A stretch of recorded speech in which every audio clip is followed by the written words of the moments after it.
Hi, it's Amanda. Welcome to my channel. I told myself I would never do a tips video. There are countless versions all over YouTube. The advice is out there, it's widely known, and there's no use beating a dead, inanimate object. I like horses. I will not partake in the imagery of the actual saying.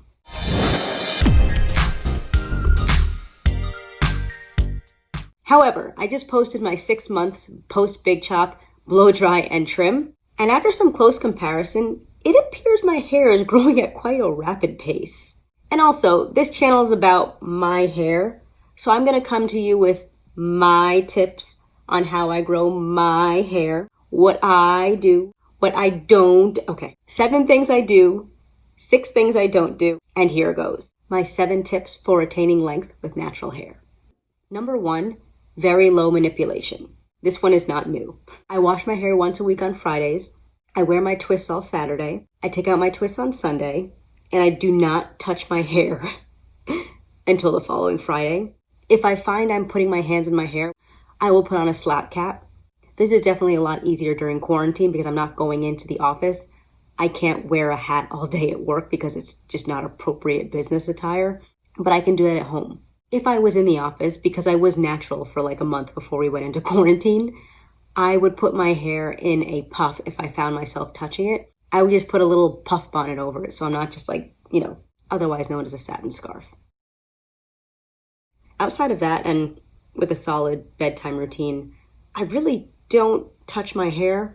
I don't re-moisturize it. I don't spritz it daily. I don't this, I don't that, I don't the other. I just look at it. Sometimes. And not even that because I feel like my hair is very sensitive and I might get annoyed. Number 2, I only use quality brands.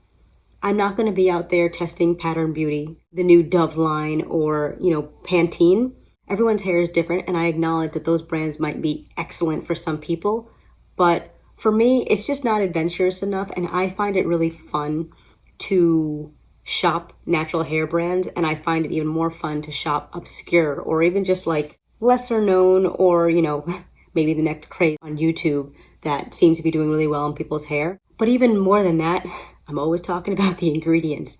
I am trying to move towards really, really, really clean ingredients. So that's Cryo Botanicals, that's Honey's Handmade, that's Classy Hair Products. I mentioned those 3 only because as of right now, those are the only 3 brands that I'm aware of that put like herbs and vegetables in their products.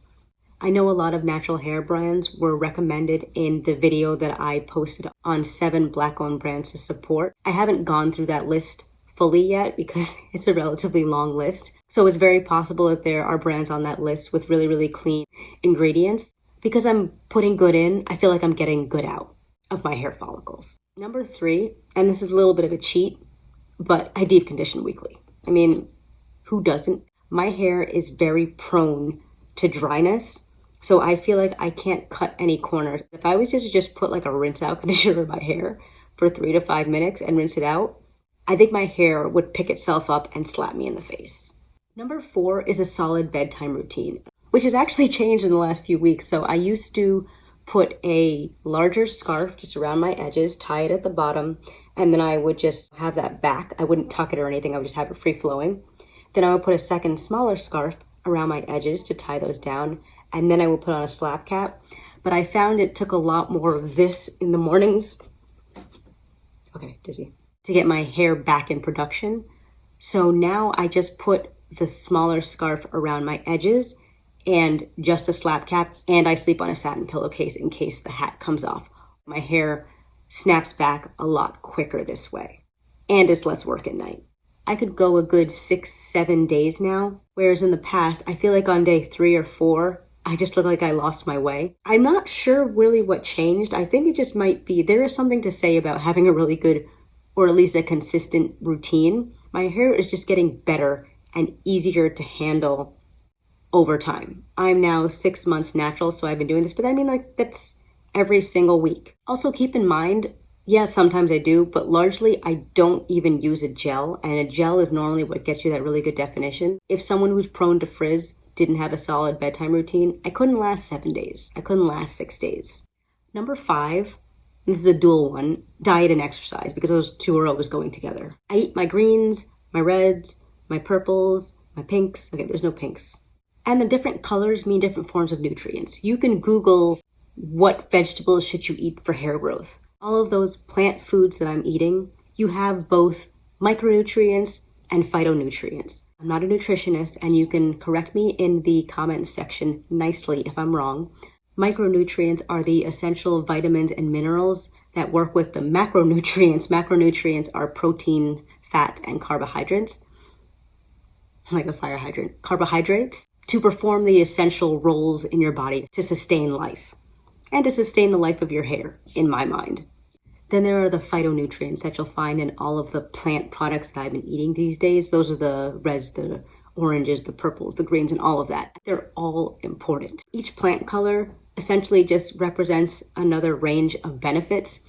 All of these benefits promote health generally, and a healthy person has healthy skin, hair, nails. So I'm not going to do the research to find out which of these colors I should be eating. Dark leafy greens, those are always going to be on the list. But I feel like just get them all. You should be eating more plant food, likely, unless this is something that you are consciously doing right now. The general guidance, for example, half your plate should be made up of vegetables and fruits, a quarter should be made up of whole grains, and a quarter should be made up of protein. Most people's plates are made up of half animal protein, half carbohydrates, and then maybe you'll just go beyond a whole and put in a side salad. I think my hair growth between months 3 and 6 is a lot more than my hair growth between months 0 and 3.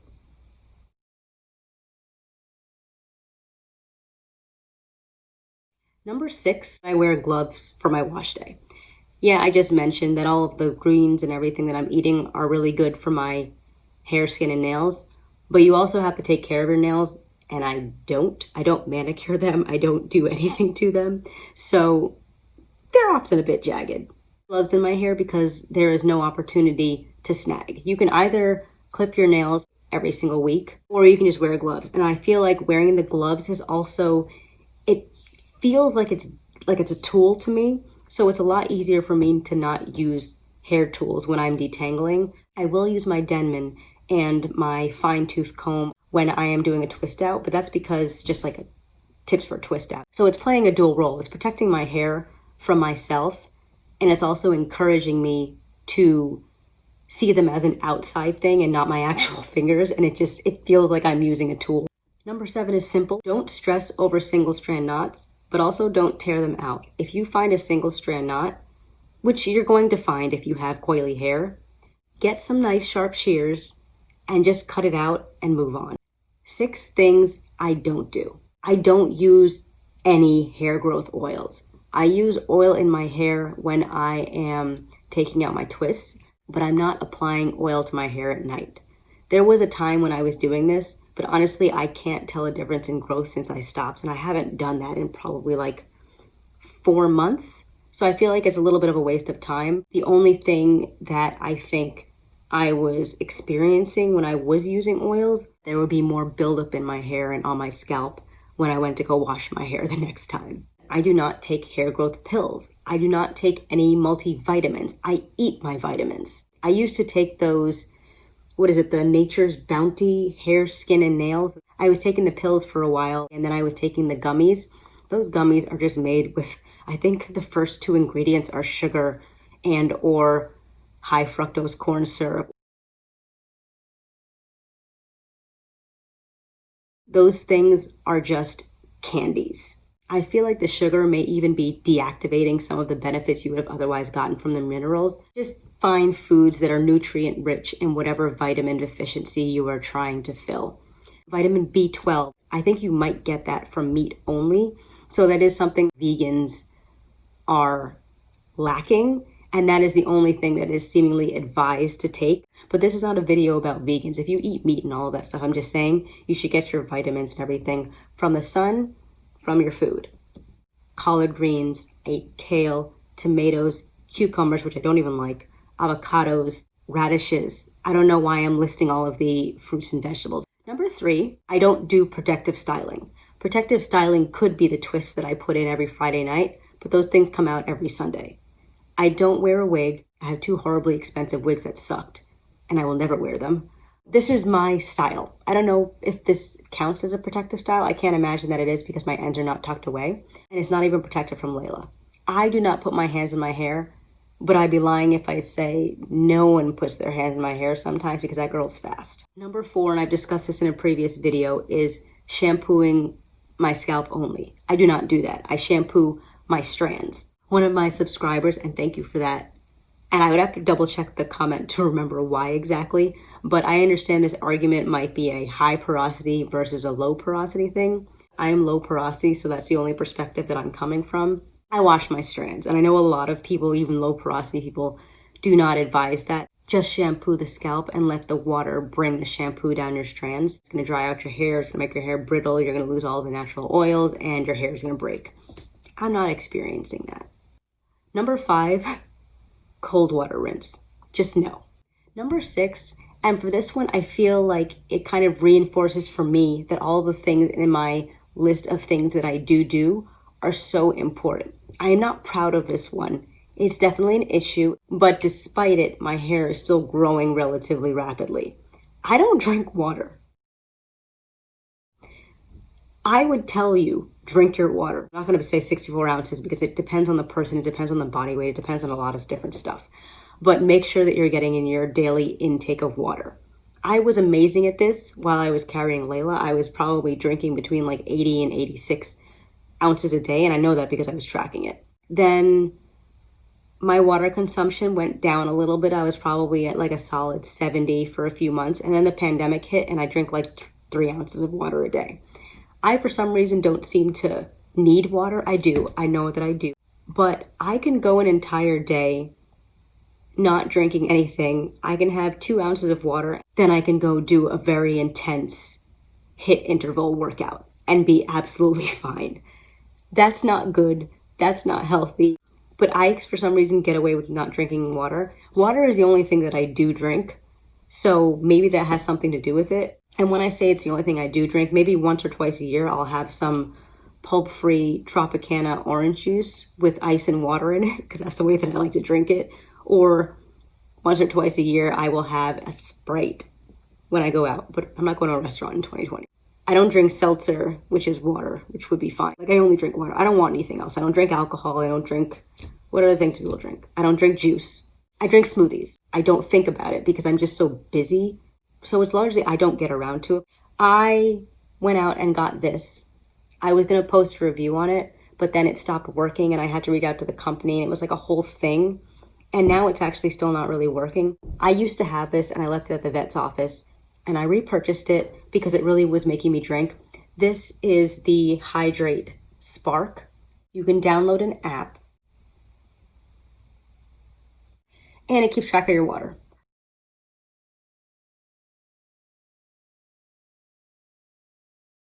It's after midnight, that's why it's showing 0. I actually probably did have like 17 ounces today. Go me. It's sinking, and apparently I just drank 1 ounce of water. I feel like I drank more than that.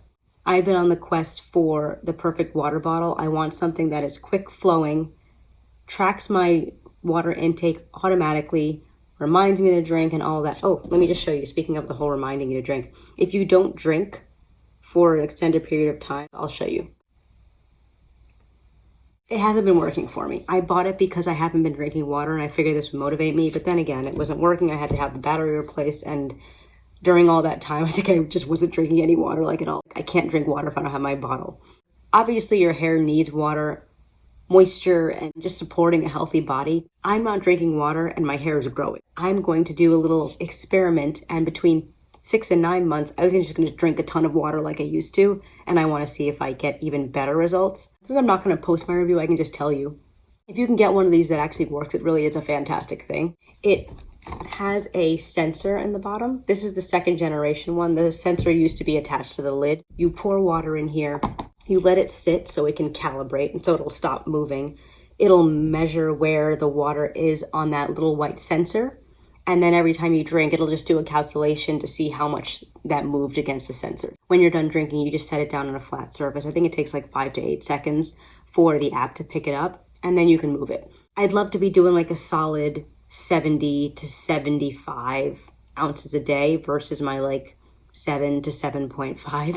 So those are my 7 things that I do, my 6 things that I don't do.